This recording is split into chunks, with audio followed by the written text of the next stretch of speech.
This is The Countdown, discussing tomorrow's news today as our top guests tackle the issues that matter with a sharp take on every story.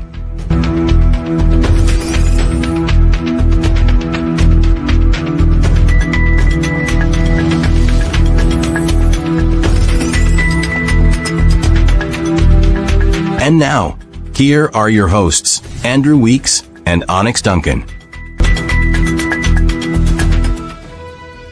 A very good morning and welcome to another edition of The Countdown. My name is Andrew Weeks.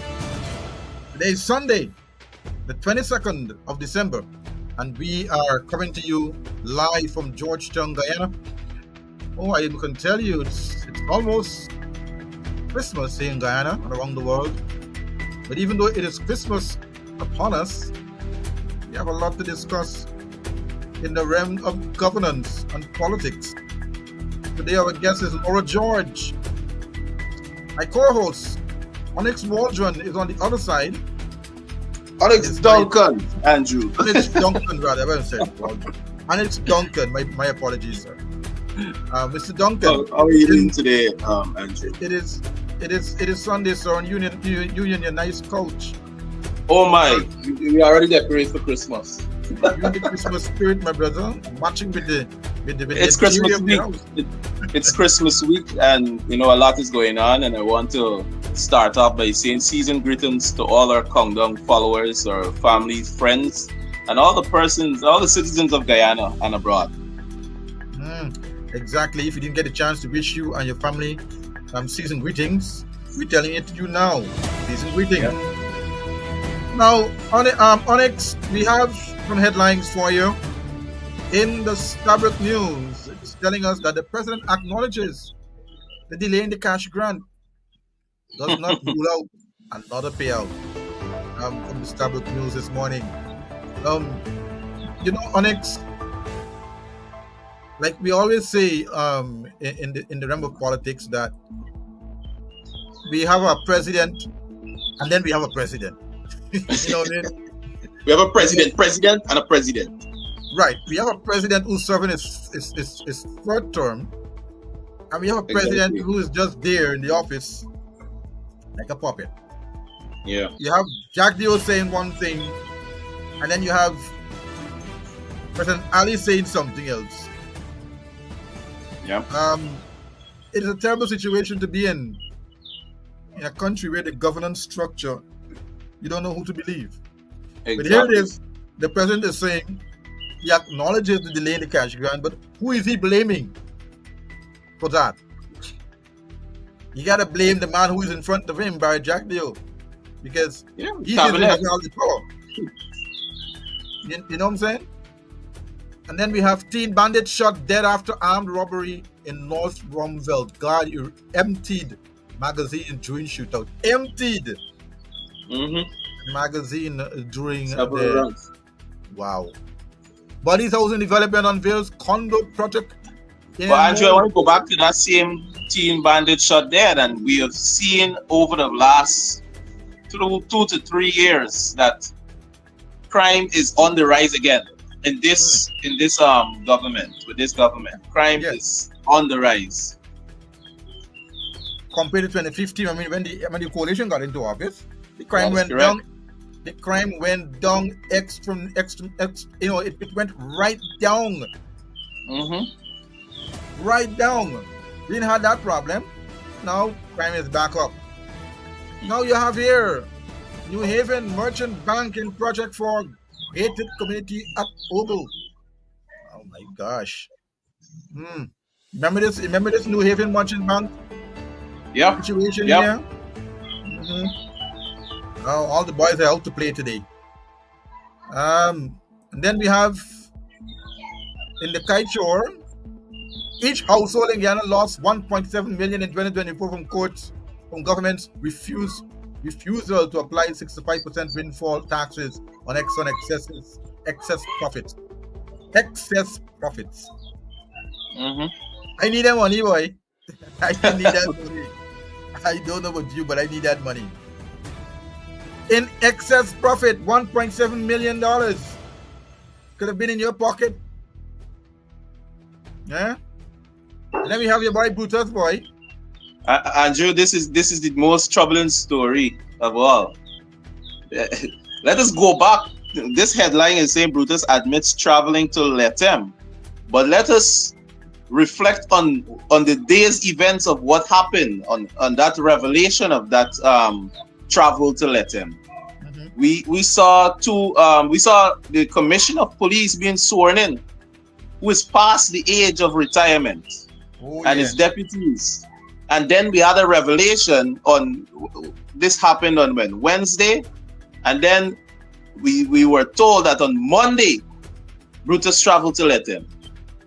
So all of this happened in the disguise of putting, Brutus back in the spotlight and taking the spotlight off of the police commissioner being sworn in. But the question still begs: are we swearing in our chancellor of the judiciary? Are we swearing in all the other legal minds?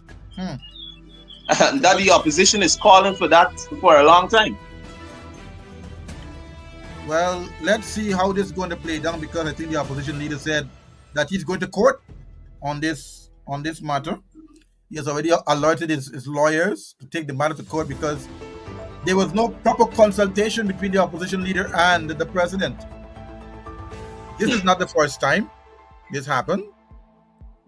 And the president and the opposition leader met in the case of the legal mind, the chancellor of the judiciary and the vice chancellor.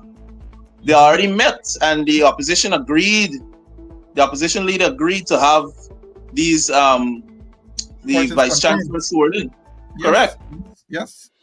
And the president is putting the delay tactics to it because, as you know, not going to happen. Not going to happen like that. They're not part of the playing game. They're not playing the game.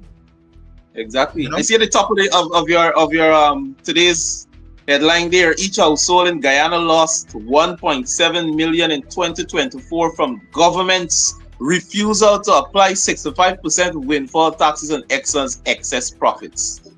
Yes. And we've heard David Patterson and Dr. Vince talk about this. And this is the revelations of the amount of monies household has lost in 2024, and 2025 is yet to come. It might triple that.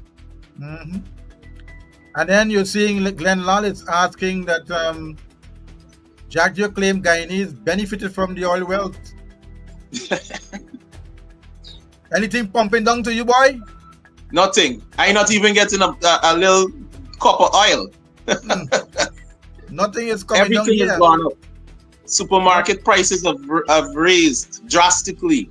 Oh yeah, I see the other day $1,600 for watermelon. I was like, wow, this yellow watermelon. You know what I mean? I was like, what? I used to pay back in 2015, 2018, 2019 for one watermelon, like about $300 or $300 to $600 a day about. Yeah. No? Prices has gone up drastically. Oh man. Citizens file court action against Exxon's 7 oil project. This is going to be another thing to watch as you open the papers tomorrow. We go across to the Chronicle. You see that? Taking Guyana forward. Taking Guyana forward, boy. Forward to where? Heads will roll at GPL. What does that mean, Andrew? Heads will roll. I read the article this morning and I'm saying to myself, heads will roll at GPL is Parsons being get to face and face the blunt of the president.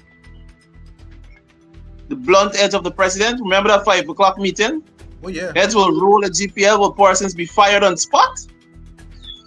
Well, he had 2 5 o'clock meetings so far that I know about. 2. The one when he came up and he chastised the opposition leader and the APNU AFC as well on the Natural Resources Fund, when it was exposed, when AFC leader Nigel Hughes exposed him, Yeah. and other party members, former finance minister came out and also were exposed him.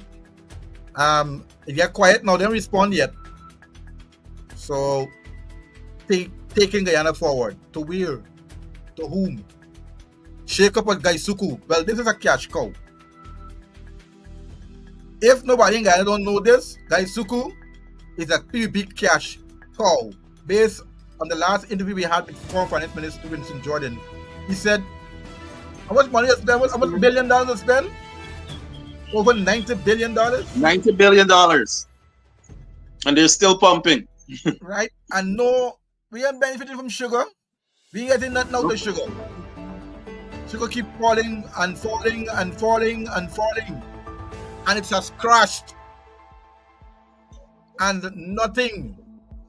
You pump in billions of dollars into Gaisuku, you get nothing out of it. Nothing.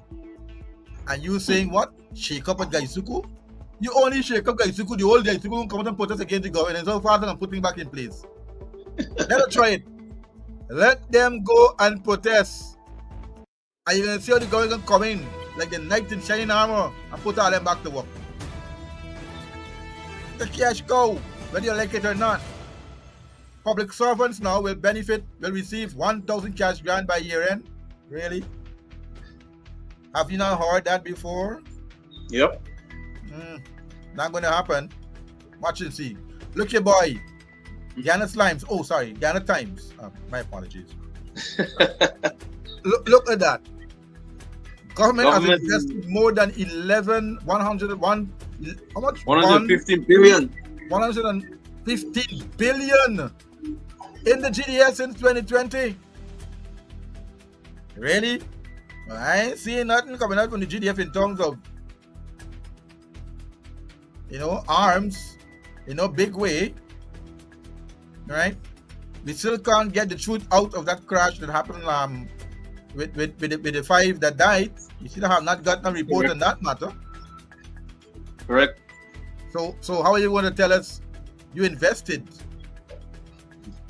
that amount of money? 115 billion? Really?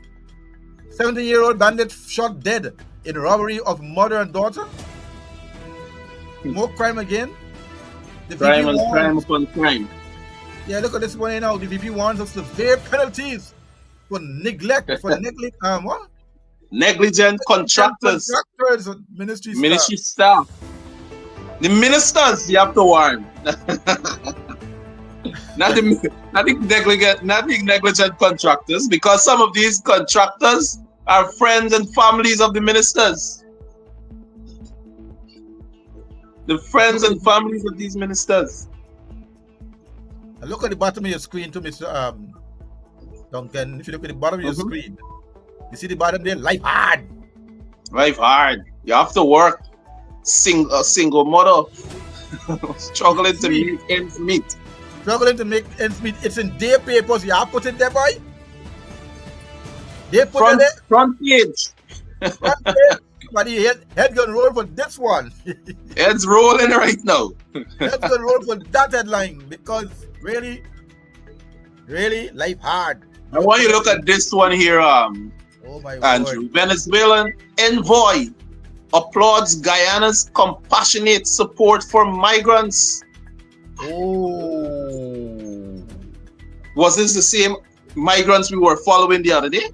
Well, we get a report from Laura George when we bring her in. See what she has to say about that, because I am not sure what kind of compassionate support they're talking about. Giving them 10,000 and then go along the way. Compassionate. Is that what they're saying? Well, ladies and gentlemen, that's what's your headline this morning. When you wake up tomorrow morning and you're going to see different things in your headline, maybe you might see something worse than what you're seeing today, because nothing has changed in this land since 2020. Things have gotten worse here. All right, so let's bring in Laura George. Good morning and welcome to the countdown. It's Glad to have you here. I noticed you've been in the background listening to our ramble on the headlines this morning, and I know that you're not pleased about that. You're not pleased about that at all. Good morning and welcome to the program. You got to put on your mic. Your mic, you have to be muted. Good morning, Andrew, and good morning, Onyx. Morning. Good morning again. Morning, Laura.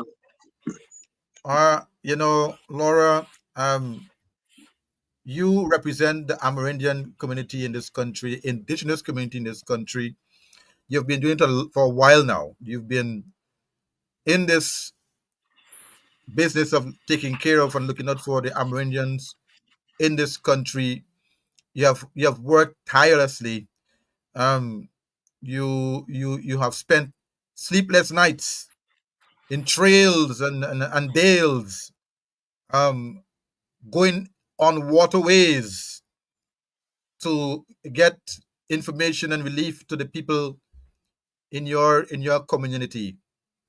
Give us a background how you got into this role of being a part of representing the rights of Amerindian in this country. What got you into that role? What prompted you to be there, doing this kind of work? You could have been a teacher locked down in some corner. You could have been teaching the nation's children. You might have been a nurse, looking after patients. You might have been a businesswoman. But you have chosen to look after the rights of Amerindian. Why? Why choose that role, Miss George? Okay, thank you, Andrew. So I think I've always been a person who takes no for an who doesn't take no for an answer. I always demand, like responses to my questions that I'm curious about, where I see some things I don't like, or where I see there's, information or activities taking place that I know should not. But really, I must say that I will give my reverence and the whole history to my childhood and living with my great-grandparents, my late great-grandparents, as a very young child, sleeping in my hammock near the fireside with them, and listening to their discussions, because they would wake up 3-4 o'clock in the morning, and in my little sleepy head, between sleep and wake, I would listen to them talking about their concerns around what's happening. And with them, it was living out of what is like the central village. Today, it is still, we are still told that this place where I know that my childhood was with my great-grandparents is outside of the title land. But really and truly, it was my childhood of listening to my great-grandparents talking about their fear of being submerged by waters that was supposed to take place because of a hydro dam, or plans to build a hydro dam that would have submerged at least 6 out of the 8 villages today, had it not been for the consistent, relentless representation of our leaders, of our elders of those times in the 60s, 70s. We wouldn't have our lands today. It continued, what I would say is that my parents, the leadership in my childhood, their advocacy and representation against mining that was taking place, mining that took place without consultation and getting the consent of our people, mining that destroyed our waterways, our riverbanks, our forests, and all of that. So those were issues that I remembered very clearly as a child. At some point, so I am a teacher, I'm a trained teacher. And at some point in my longer years of teaching in Georgetown, really was also understanding the challenges within the education sector, the lack of what I found was respect for teachers who are the experts in the classrooms, is a lack of respect, meaning the non-inclusion of teachers in decision making. And also, I think the very low rates of payment, salaries for the teachers is what would have contributed to my understanding and the push for representation of rights for really everyone. But when I resigned from teaching to go and volunteer with the Amerindian People's Association, that really also created a platform in where I was a lot more able to represent collective rights of Indigenous peoples in Guyana, but also being able to support Indigenous persons with whatever challenges that they were having, and with whatever I could do. But also, of course, it wasn't me. I mean, I'm not a response to Indigenous peoples finding solutions, but it was always finding a way to resolve solutions, meaning that I was always also reaching out wherever I needed to make it work. So it hasn't been me at all. You're muted, Andrew. You're on mute, Andrew. It was just your ancestors and those in your community, your elders, the Tushaus and so on and so forth, that motivated you to take up that role in terms of looking after the rights of Amerindian people.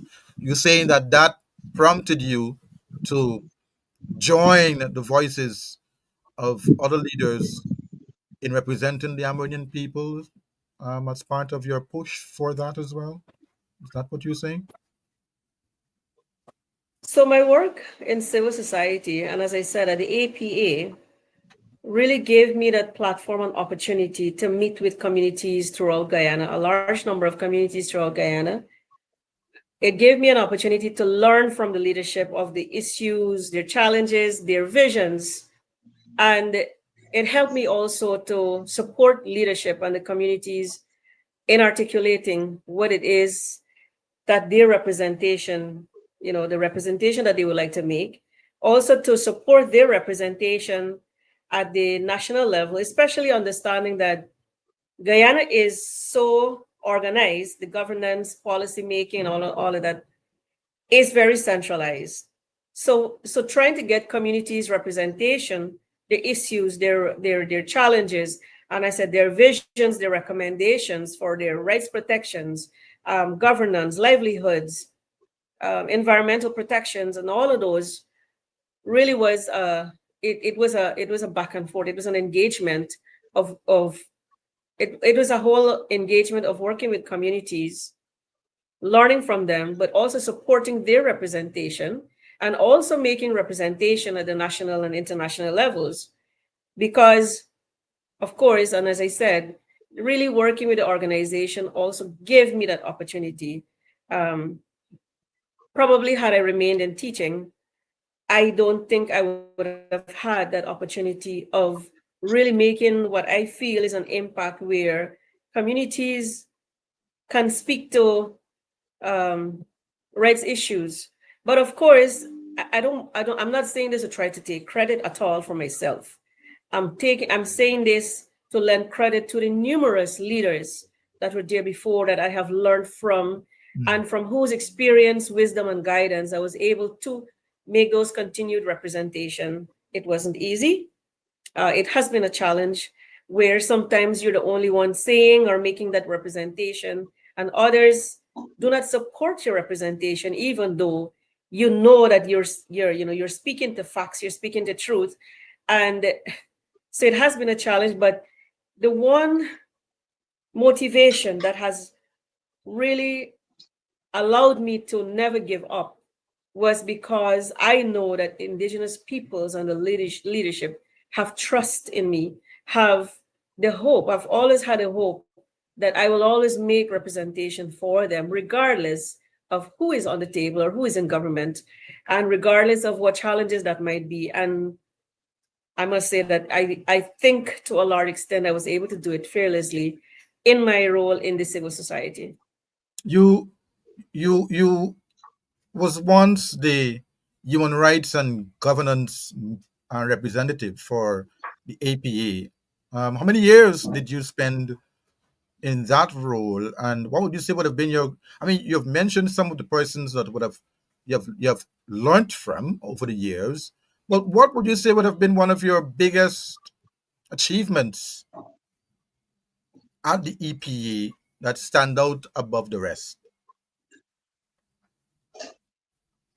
So that's a question that I remember while at the APA. It was a question that we were always asked about. And perhaps I might make a disclaimer here, because if I'm going to be talking about, what were my achievements at the APA, I think we're all aware that the PPP has continuously attacked the APA as being an arm of the APNU, APNU, and all of these things. So I want to make a disclaimer here and for everybody to know that discussing this today is not making representation on behalf of the APA. I have my deepest gratitude and respect for the organization that has been there as an independent organization. So, and their role will continue to be important in, of course, as any civil society organization. So what has been my biggest achievement? I don't want to refer to what is my biggest achievement, because rights protections of indigenous peoples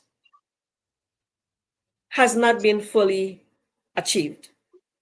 The land rights recognition and respect for indigenous peoples' rights to lands is still to be fully recognized and respected and achieved. The rights of indigenous peoples to decision making, to inclusion in policy making at a national level, at the community levels, is still to take place effectively. So it is an ongoing work. It is an ongoing struggle. It has to be a process, but one that has to be a lot more transparent, a lot more inclusive, a lot more respectful of indigenous peoples' right to free, prior, and informed consent, whether it's in health, education, the mining sector, oil and gas, social services and protection, protected areas, carbon credits. So what has been achieved, it is an ongoing work. And perhaps I may give a little secret today. During the time of the coalition, because the APA has been accused, well, I was part of the APA, and I want to give a little, probably put a little secret so that everyone will know. During the time of the coalition, I was invited with an offer during Heritage Month to accept, what is it, a recognition from the government in celebration of Heritage Month. And I remember sending back an email responding that until indigenous peoples' land rights have been resolved, that until indigenous peoples have been respected, and the issues of Chinese landing, the issues of Isiniru, the issues of the Upper Mazruni villages who were still in court, who had been in court for such a long time, for more than 2 decades. Until those are resolved, I cannot accept any recognition or any, I'm not sure what it was, but it was supposed to be a token. And tokenism is something that I have never, ever want at all. And I couldn't do that for to my people. So I respectfully declined to accept that recognition. And so, I'm just giving that as an example to why sometimes it's unfair, it's unjust, and it's such an outright lie to say, well, the APA is an act no harm. When I know that we have fought for Indigenous people's rights, both within the PPP time and along and at the time of the coalition, and it's ongoing and probably getting worse with the heavy the foreign investment that's coming, that's lending a lot pressure to lands, of course, meaning land rights is under a lot more pressure. And at the same time, we have a very organized focus to divide and rule Indigenous peoples today.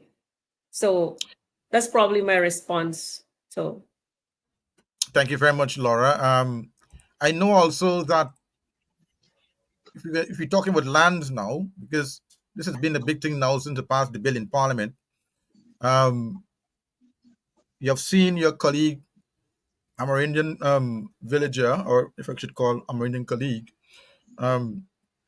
also came out in his presentation in Parliament chastising the government that they do not trust this bill that was passed in Parliament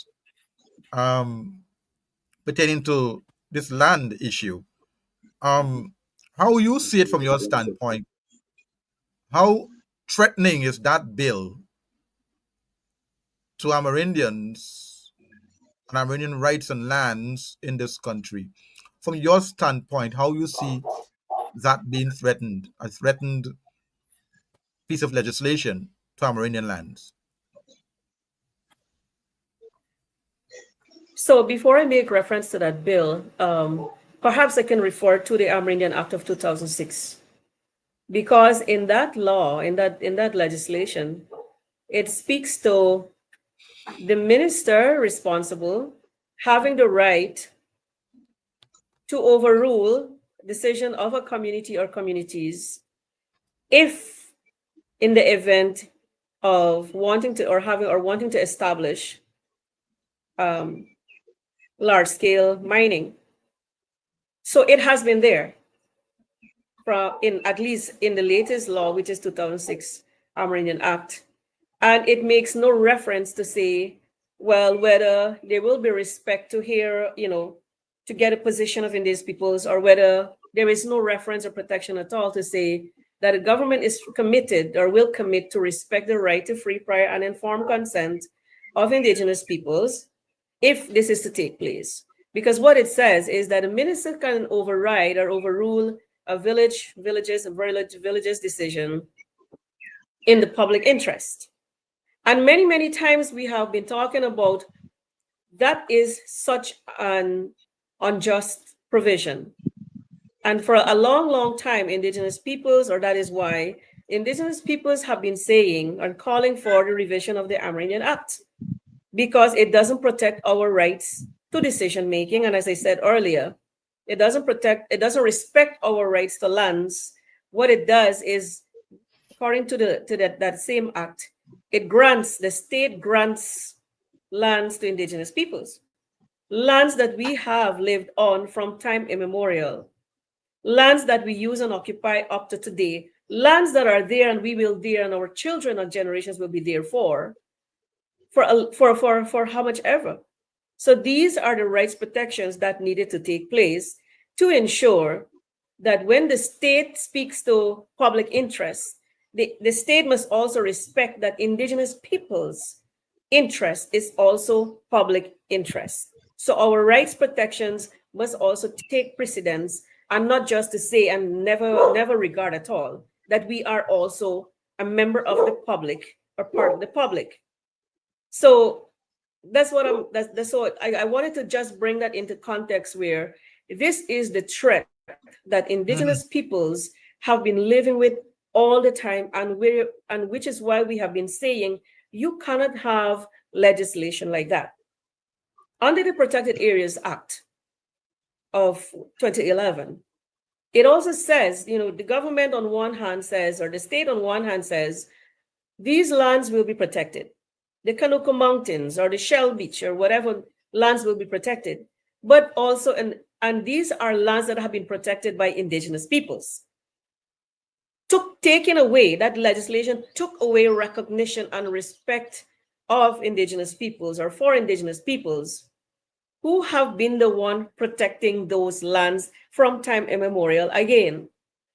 But what the Protected Areas Act says is that the relevant minister can de-establish those protected areas in the public interest, whether, let's say, perhaps they might find oil, gold, diamonds, or whatever in the public interest. So all of these legislations that they're putting with all of these, it's not disclaimers, but all of these clauses, if you want to put it like that, provisions.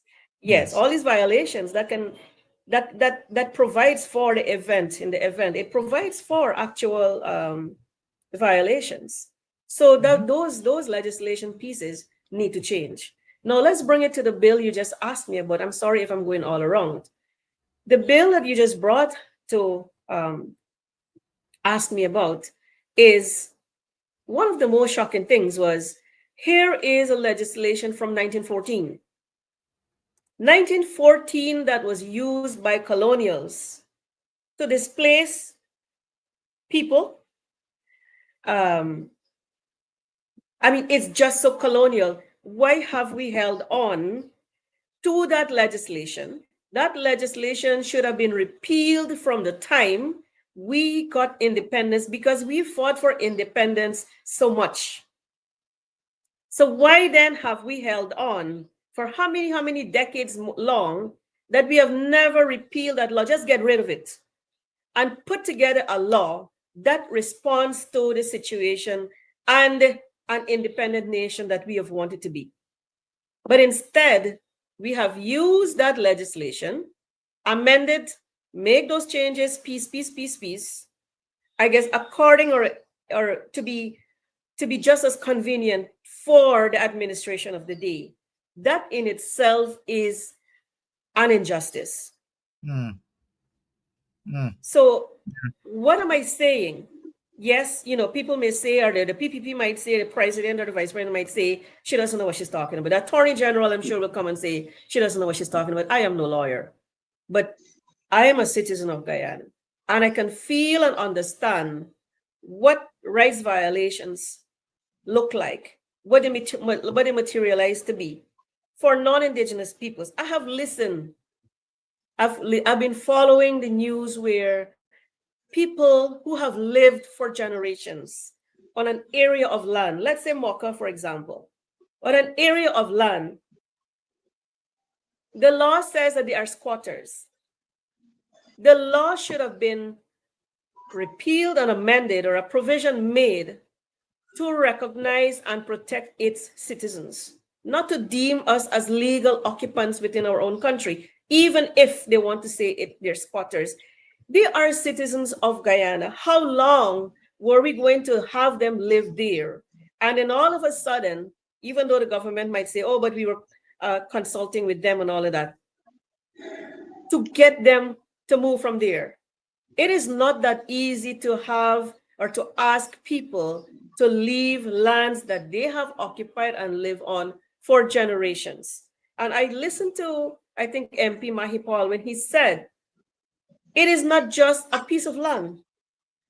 Yeah. It is where a whole or generations and histories and cultures have evolved on those. And you're telling me that as the government, we could not care to protect them and to ensure that, you know what, let's see how we can do this gradually, but not just to come and bulldoze, because many Guyanese feel that, well, they were squatting and they were given monies.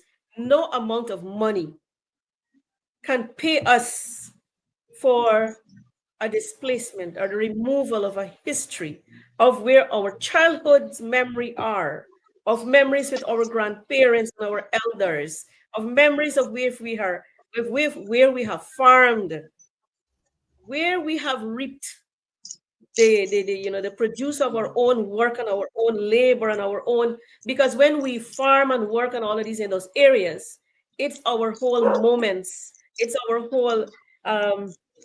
our whole pride. And to have a law that's current bill to say, well, we're going to just go and we're going to make sure we pay. It is not like that. Once we have a history and we understand our culture and root it in our history and our culture, no amount of money is just something that can be taken on us and say, oh, it will be 80% or no less than 80%. It requires time to make sure that these legislations are rights-based. And this is something I've been pushing a long time. I'm looking at the time going. Laws that we put in place, programs we put in place, or implementation of projects we want to put in place always have to take a rights-based approach, meaning respect for human rights, respect for environmental rights. And that is why where we have, and the law as well, the Environmental Protection Act also needs to provide or to be amended to ensure that there's strong provisions to ensure that there is environmental, social impact assessments conducted. Not just environmental assessments. And then you finish and say, oh, but we did EIAs. It is not EIAs alone. It's environmental and social impact assessments that need to be conducted in a very holistic, transparent, inclusive manner. So whether it's in the city or whether it's in the communities, rights-based approaches are important, or is important, right? Because the reason why I asked that question, because you could see tomorrow morning, you wake up and you see a whole set of drag lines and front end loaders and bulldozers and HIMAX in your community, on your land, and they're saying the bill says it's in the public interest. We got to pull down a factory down here in the public interest. No consultation, no nothing, and they dig up your land and destroy your lands. And the bill that put in place give the minister the power to say it's in the public interest. So, in other words, the Amerindian people are very worried with that legislation that has been put in place. Could you say that correctly? Very worried? So, well, so now we have to know that indigenous peoples out there are not fully aware that this is what's happening out here. Remember, I said we have a governance political structure that is so central. So when this bill was presented, and if you go to communities to ask them, how many of them are aware of this bill that was taken and passed? They don't know. Many of those communities will not know, because one of the reasons is indigenous communities have limited access to internet services. The Tushaus, who are the governing leaders. But Laura, with a bill like this passed, wouldn't you think it would be been put in for the National Tushau Council to assemble its body and update them on this bill and update them that this bill is a threat to Amerindian rights and Amerindian lands? Don't we think that they should have called a meeting immediately after the bill would have passed, or when the bill was in debate, to alert their people about what is coming down next? Or are you saying that the National Tushau Council is sleeping on these matters? I know that so in the villages, the Tushaus are expected to be lawyers, environmentalists, the government, and everything else. Yeah, the JPs and everything else. So I can only imagine, that coupled with trying to accommodate various visits by the government ministers,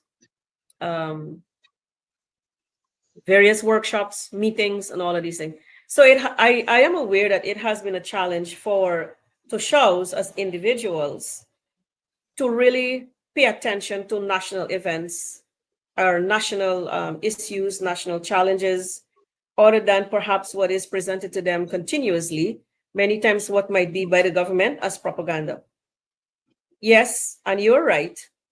The National Tushaus Council should be paying attention to these.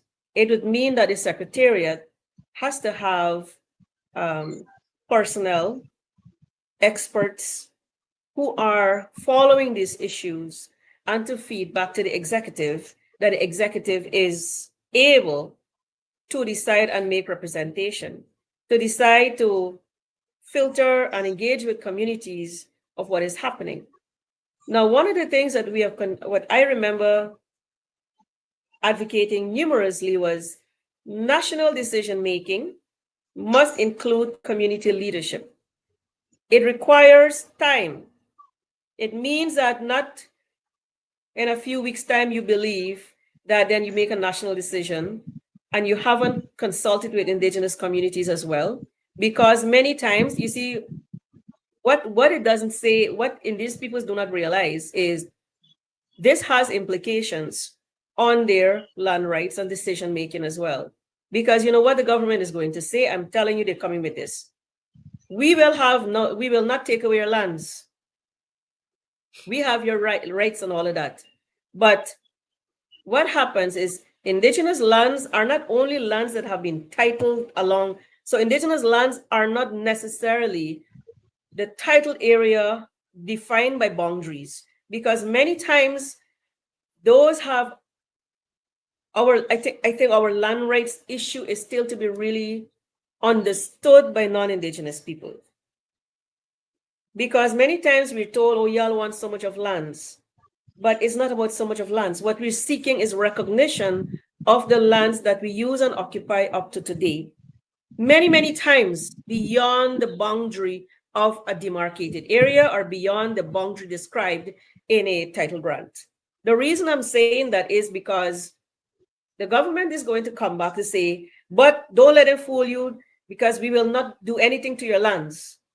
We will not come onto your title lands, but they will issue whatever concessions or leases on lands that are indigenous peoples' lands, lands that fall within the territories of indigenous peoples, rivers that are indigenous peoples' rivers or that we use and occupy, that we hold dear as our lands and resources, which we are keeping or fighting to keep not uncontaminated, not polluted, and all of these things.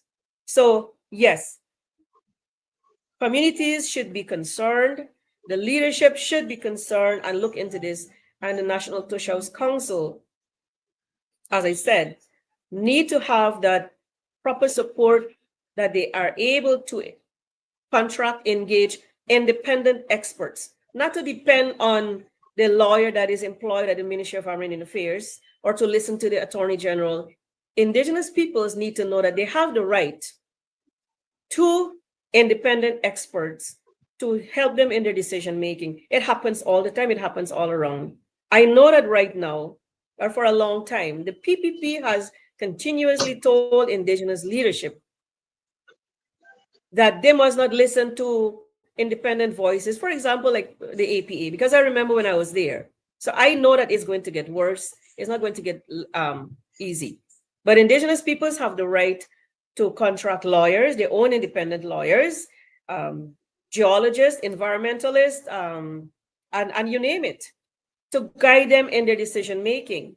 And again, and I want to come back to the issue of collective representation, because the Amerindian Act says, oh, they have collective rights. They do not have collective rights to lands. What they have is provisions for individual villages, but collective way of life and decision making of indigenous peoples is as a grouping.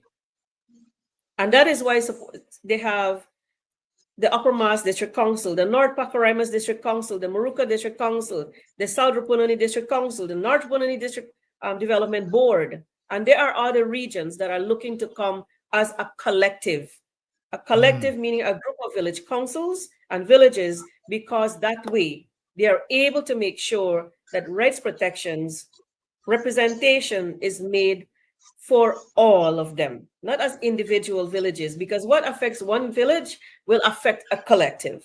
So those are what we need to understand. Laura, I have two questions, but my first question is on the same land issues, and this has been the talk about for many years. And As a representative of indigenous people, what strategies do you propose to ensure that these communities have secure land tenure? Well, at first, we have to begin with, well, thank you, Onyx. We have to begin with legislation. This has to be grounded in law. Indigenous communities already know their customary boundaries. If we were to look at the report of the Amerindian Lands Commission, elders of that time who had never been to school, who couldn't speak English properly, but were able to identify territories according to how they use and occupy, which is their customary, which encapsulates their customary tenure systems. So how do we do that? It has to start with legislation. And when the PPP was in power, they used to say that the Amerindian Act is the best law in the world. The coalition came. There was an attempt. Well, we started. There was a start to have the revision. The PPP is back today.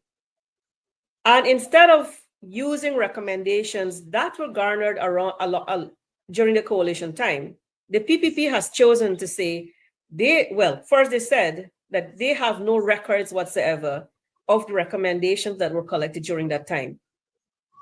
There are recommendations. If they're to connect with the village and village councils, there are recommendations, key recommendations that were made.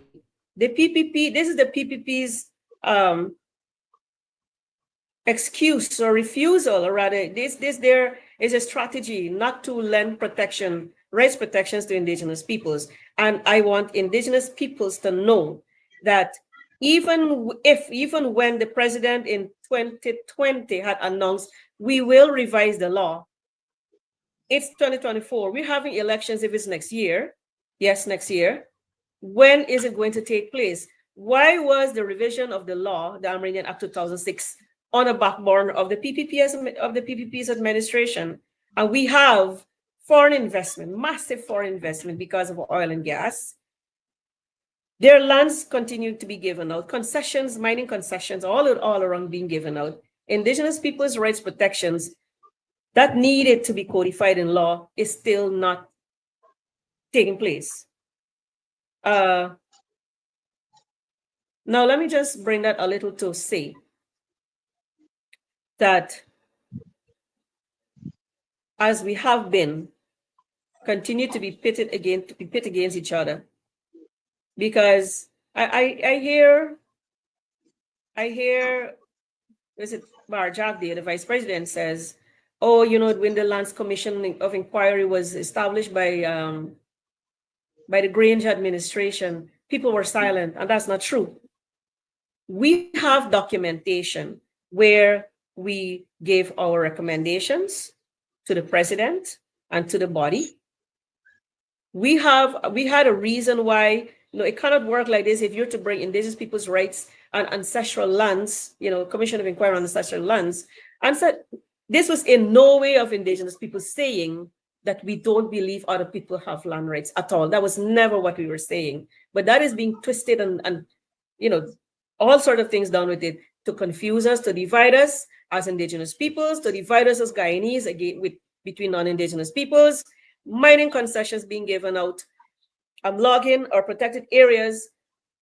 It requires inclusion of indigenous peoples in decision making, inclusion and discussions with leaders who are not fearful to speak, or who are not fearful, or because of their political allegiance are scared to speak.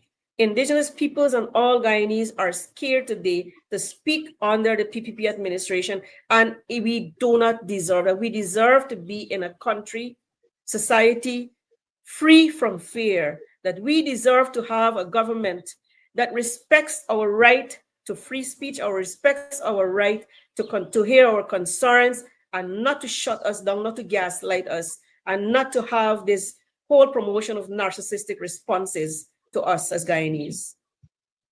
Thank you, Laura. I just want to follow up. There have been instances, and I've heard of these instances, that demarcations for indigenous communities were done incorrectly, or in some areas, in some communities. Can you say something on that? when I was at the APA, the organization did a land tenure assessment in regions 1 and 2, in 7, 8, I think 9 is still ongoing. And those regions were chosen because that's where you have the majority, a lot of indigenous communities. In a large number of communities, for example, in region 1 and 2, there was only one village that was satisfied I think it was I can't remember what year we produced that report. There was only one village that was satisfied with its demarcated area. The rest of the communities were not satisfied. They were unpleased. They were displeased. They were concerned.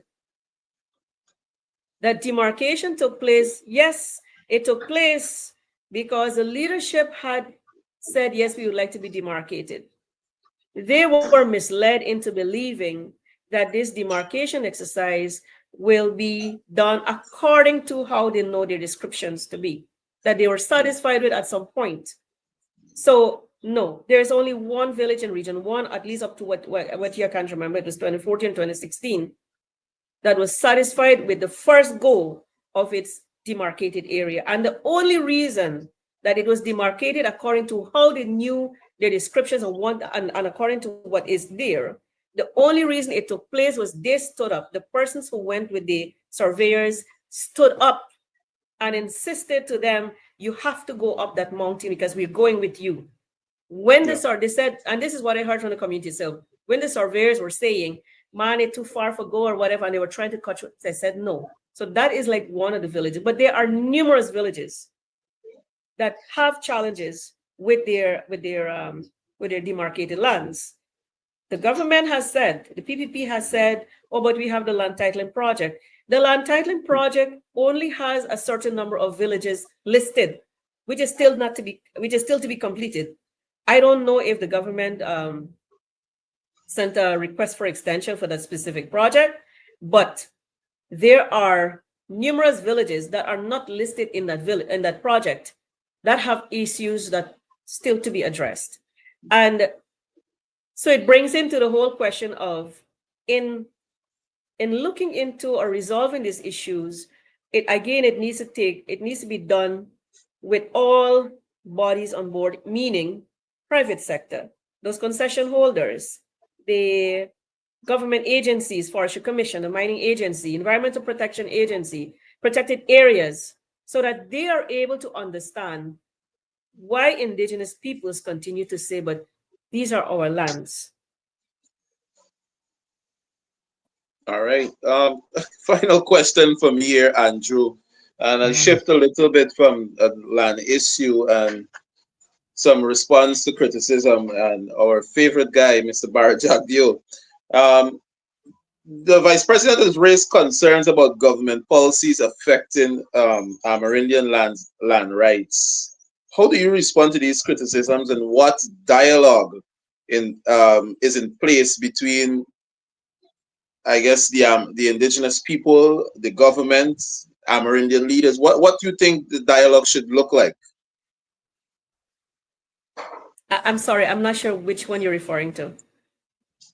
In regards to the criticism of those same land issues affecting indigenous people, the criticisms in those land issues, because the government has been facing a lot of criticisms, and we spoke about it earlier in the program. What do you feel the dialogue should be between the indigenous leaders and the government in order to have those issues kind of come to a resolution, I would want to say, in the near future, because these have been going on for years? Mm-hmm. So it has to first start with the state and its administrator, any political party in the power. It has to begin with political will. The political will to speak and meet with indigenous peoples as a collective. It has to be the political will to understand and respect indigenous peoples' land rights concerns and indigenous peoples' land rights advocacy and representation. So there is this game that's constantly played when it comes to indigenous peoples. Bar Jagdeo says, when the coalition thing and some an MP or a minister stood up to say indigenous peoples are greedy, and nobody said anything about that. Yeah. But Bar Jagdeo doesn't say that he is carried in the press as saying that the PPP's position is a certain percentage of lands for indigenous peoples and no more than that. So tell me, what is the difference when it comes to that? What is the difference? So as long as we have a government that does not respect that indigenous peoples should even have the voice to speak and make representation for effective land rights protections, they will always refer to, but it was a PPP government who issued these certificates or who did demarcations on land and all of these things.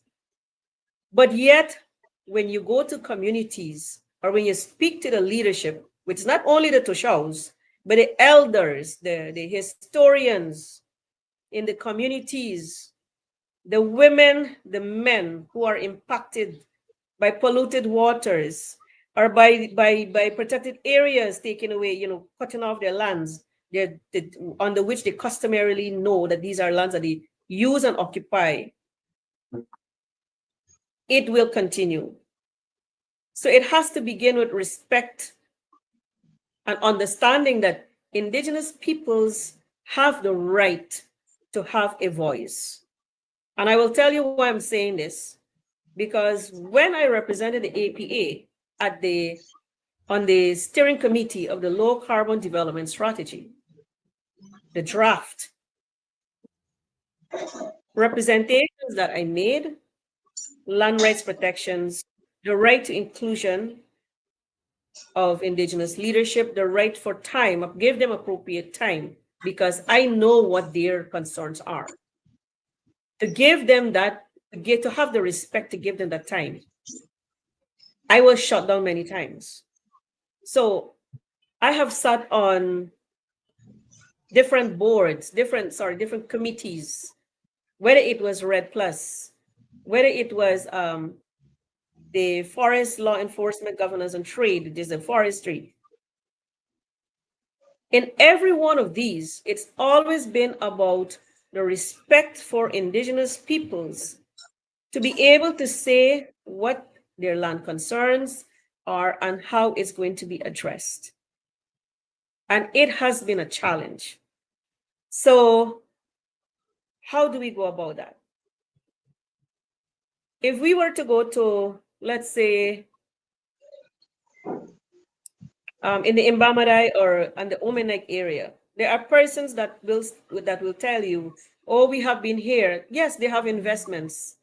People have made investments. So we are not discounting that people have made investments in mining, in logging, or whatever. But what we're calling for, what indigenous peoples have been calling for, is the right to be consulted and our right to say yes or no, or to how things must happen on the lands. Because if you put mining concessions and mining takes place in our water sources or in our hunting grounds, farming grounds, it's going to affect us.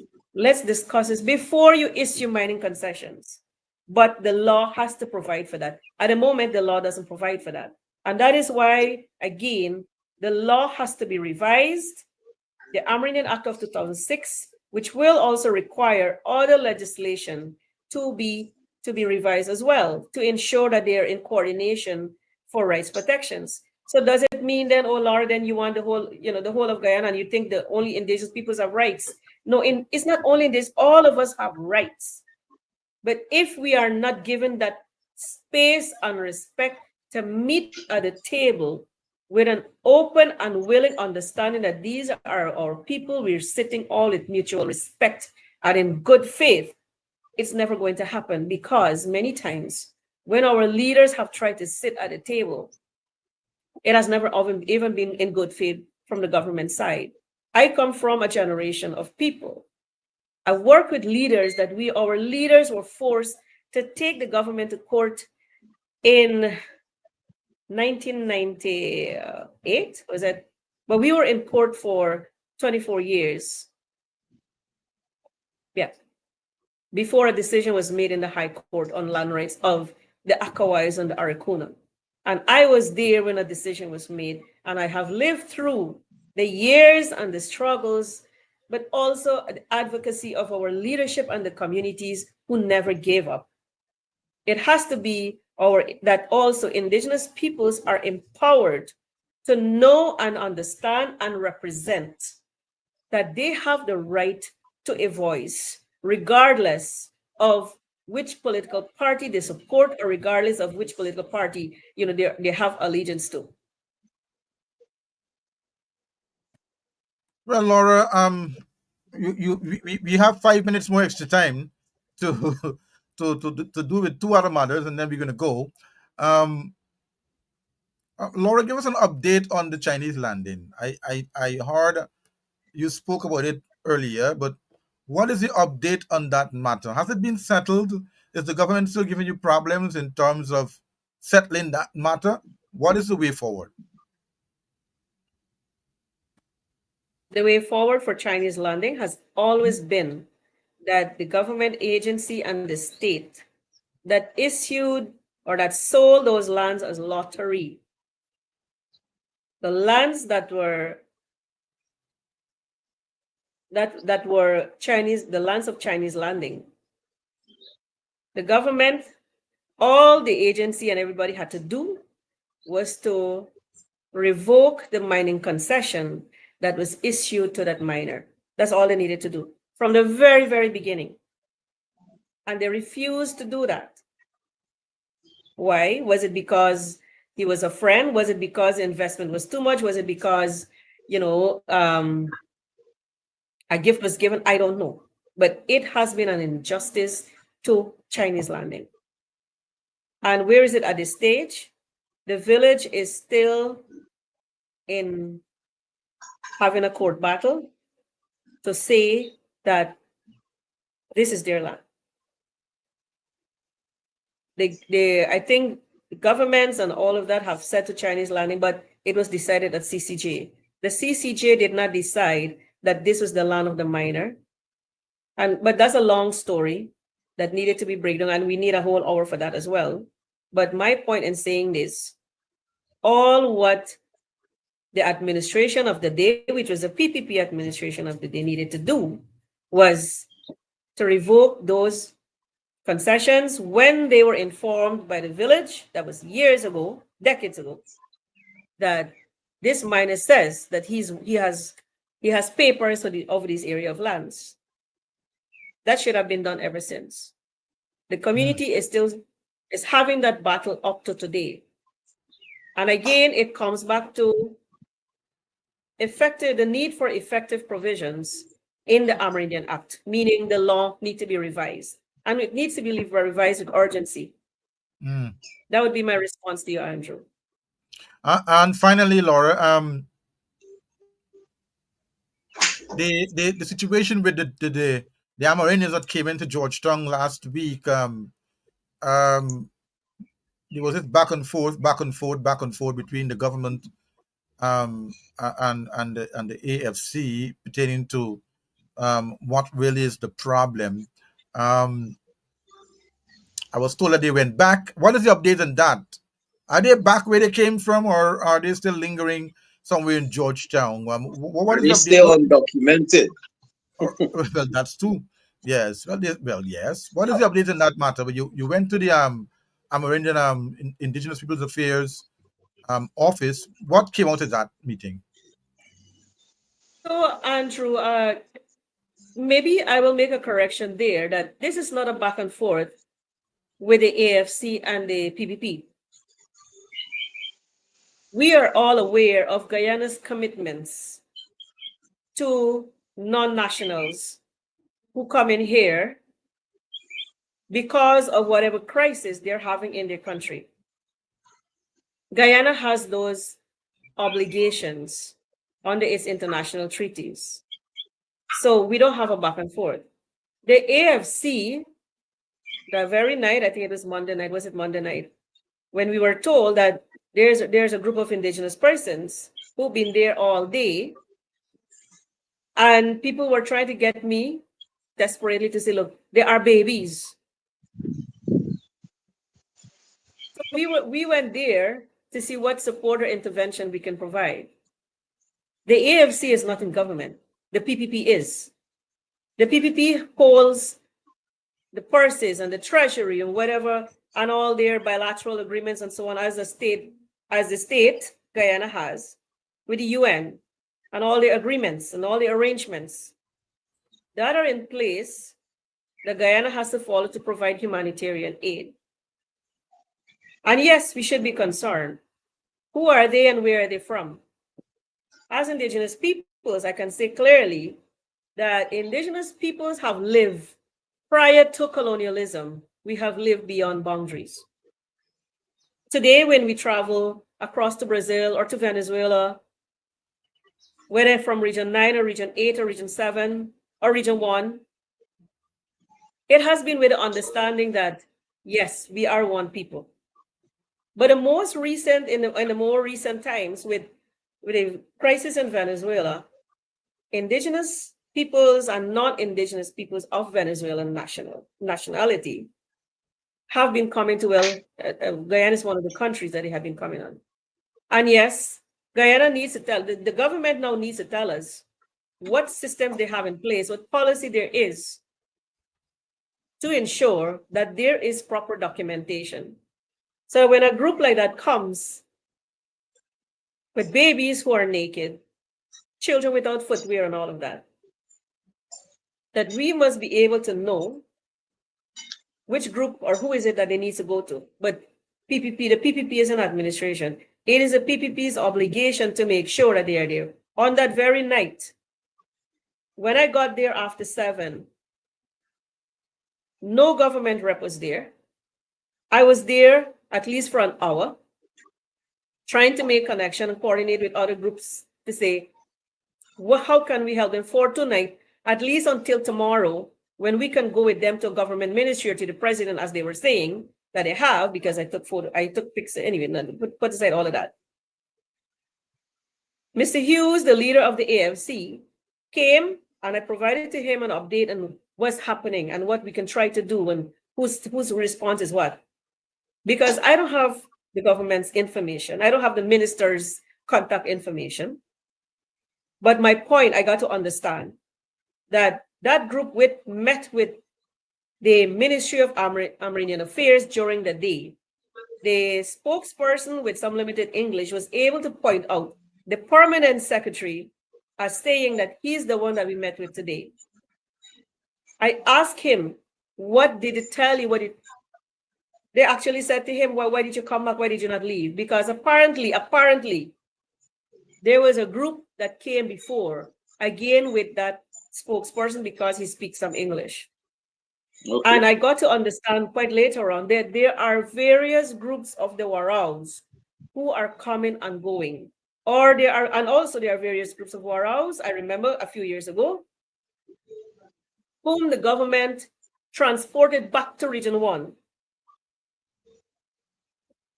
But you see, it's not going to work. The numbers are going to continue. If they don't increase, they will continue coming back and forth. And we have an obligation to make sure that these people are protected, that they don't find themselves in groups of, or rather in situations of trafficking in prison. They don't find themselves in situation of exploitation or no pay or underpaid. I mean, the reason why I say we need to have a humanitarian look into this as well, because when Guyana was having its troubles, many persons left Guyana or fled Guyana, and they continue to flee Guyana today for other places, other countries. And we expect that whichever country we go to, that government is going to make sure that our human rights are respected as well. We need to do that here, but it needs to be done in an orderly and an organized manner. Guyana has to say what its policy is, all right, how many people are coming, and what do we do, or what opportunities, what limitations, parameters that is. We have to put all of these things in place.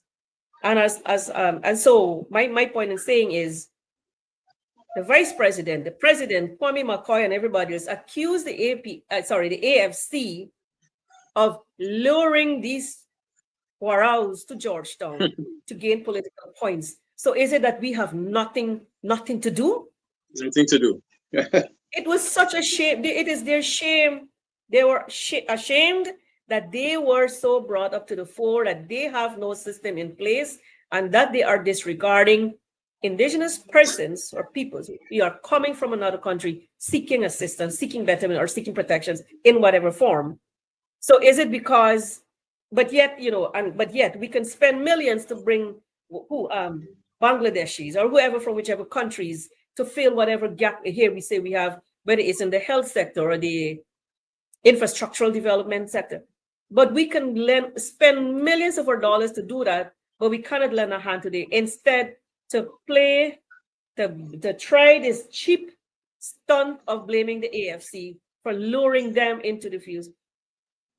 They have no idea how I have worked with Nigel Hughes over the decades to stand up for indigenous peoples, to stand up for people where he has provided pro bono services, like numerous persons.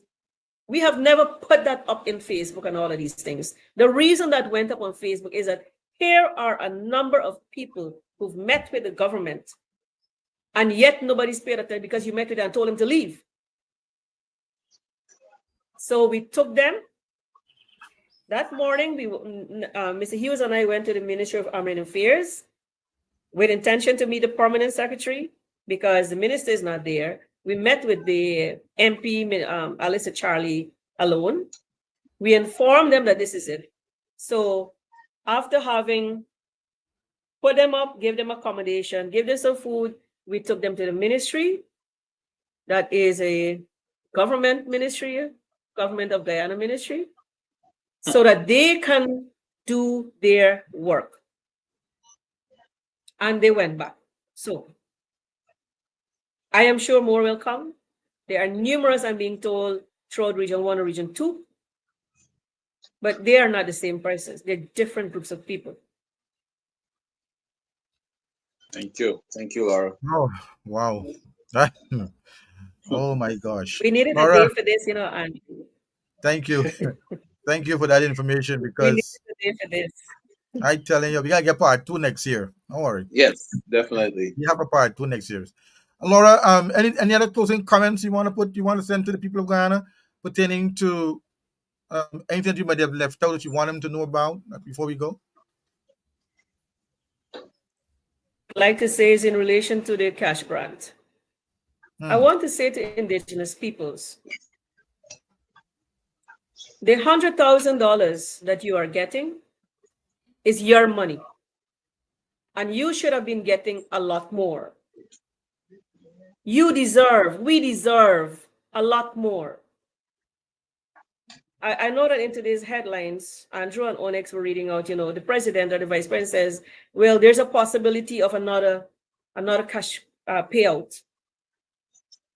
But it cannot be just another cash payout where there is no system in place, because you have communities and residents who are complaining that even though they're registered, even though they spend hours in line to get registered and verified, when they go back to collect, to uplift the $100,000, their name is not on the list. And they're told, well, we will keep you updated. It's an injustice. It is not that indigenous peoples or Guyanese, it makes us like we are so desperate. But yes, we are desperate, and many, many people who are living in hard times, who are living in poverty. And you have the government that plays with you like this. $100,000, and you're told your name is not on the list, but there's no satisfactory response in terms of this is when you're going to get it. It's an injustice. It's a disrespect to you. It's a disrespect to us as Guyanese. And you deserve so much more. I want indigenous peoples to know that this is a whole gimmick to try to tell us we love you and this is what we're giving to you. Kapongamok, my people. Nobody can pay you if they love you. It should be respect and a system that is put in place to ensure that it is not just $100,000, but it is respect for your rights, respect for protection of your waters, respect for your, respect for you in decision making, a respect for you to be free and free to speak about what is your concerns or what is not happening or what is happening. Today, there are many teachers who have not been paid because they started teaching 3 months ago. In 2022, the Minister of Education had said there will be nothing ever like that because the coalition never put systems in place that people can be paid quicker. There are many people who are desperate. There are many people who are having such a hard time, whether in Georgia or in the communities. The pensions that they want to boast of how much percent. Up to now, with all of these resources that we're getting, or the royalties we're getting, we have pensions that cannot even reach 50,000. What is 100,000 for people to be, to be taken up there, so that people can get their pensions or the disability? What do you call it? Something support. We are getting like how much? I can't even remember the figures. I'm sorry, but it's ridiculous. It's atrocious. If you go into the hinterland, if you were to go to the Upper Mazaruni, you go to Region 8, the North Pacaraimas and these villages, a pound of sugar is $500. And they're trying to make you feel that 100,000 is so much. And you know what they will tell you? Well, Dombarong, that's brothers and sisters, my people. They will tell you, oh, it's better than nothing. We have communities and citizens of Guyana that say it's better than nothing. You know what? We have to change that mindset because we deserve so much more and we are worth so much more. Do not settle for less. We are a people and we deserve to be respected by the people we put to administer the treasury. It is not PPP's money. So it is not for them to decide how this should be done. Look, the mess that is created. We have village councils in the communities who could otherwise be engaged and involved in that whole distribution and in the whole thing. But we don't have, the PPP don't have systems and plans in place for this. Do not be misled by 100,000. Collect it and call for more because it is yours and you deserve so much more. That's what I wanted to say. Well said. Well said, Laura. Well said. My gosh. Thank you so much, Laura, for being in the program this morning. We couldn't have... You're gone. We can't hear you, Andrew. Okay. Yes, we couldn't get better than this to take us to the Christmas season. Trust me, man. I'm going to feed on this. Like a pot. Trust me. Good afternoon, man. All right. Good morning. Thank you. Thank you for having me as well. Thank you for being on the program. Are we going to see you back here next year? Or election season? Yeah, so if something seriously happens, we're going to call on you again to give some updates. But enjoy the rest of your day and enjoy your Christmas season. Huh? Thank you, Laura. Merry Christmas to all. Yes. Bye-bye. All right. Oh, man. Onyx? My gosh, boy. Information galore, boy. Information galore. We got plenty. We can chop and send out. All right, that's our show for this morning. And we're going to see you right back here next week for another edition of the Countdown. Have a blessed morning and a great rest of your week. Bye-bye.